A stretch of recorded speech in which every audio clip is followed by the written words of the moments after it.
The fact that Donald Trump was pretty close with Cliff Robertson, which you can find out, verify and research very easily by looking up Dina Merrill, Cliff Robertson's wife, and her relationship with Trump,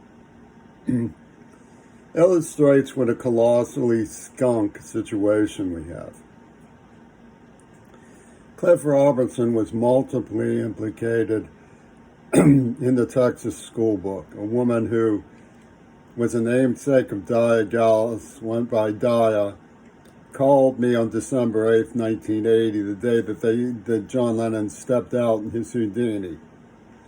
She had met me at the governor's school and given me time, Must Have a Stop, a book to read, which is a film by Cliff Robertson. He also starred as Kennedy in PT 109, a game that Martin Sheen played throughout the AIDS attack. A sort of steal this face idea of the double and fantasy that they represent a closest continuum will.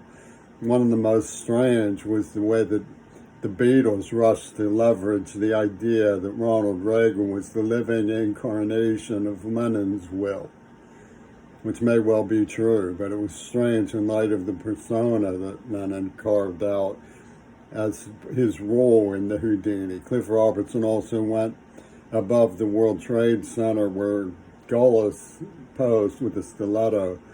On 911, he went above the World Trade Center in a private plane to watch.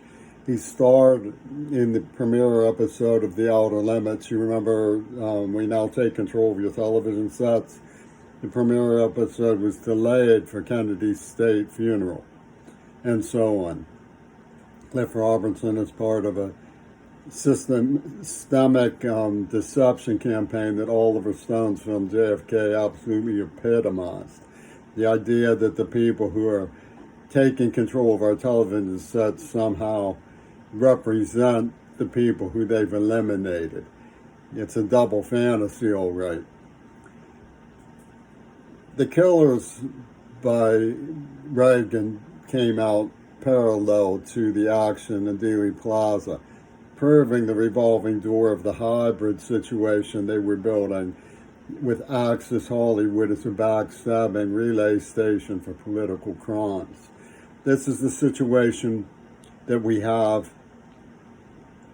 This is the situation that we have in America at the present time with the Trump-Toon alliance. He went to school with Francis Ford Coppola, the Godfather, and has support in his indecent operations at America's civilized commonwealth from the UW dialectical left. And keep in mind that Hollywood's talking box is many-tongued. Notice how Spike Lee gets to use the N-word in his movies, no question asked, because he's from Hollywood. So he gets to do whatever he wants. He has absolute license to lie through the teeth. So they get this double fantasy going. You fantasize that the people who are going to help you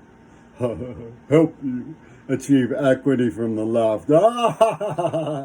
Yeah!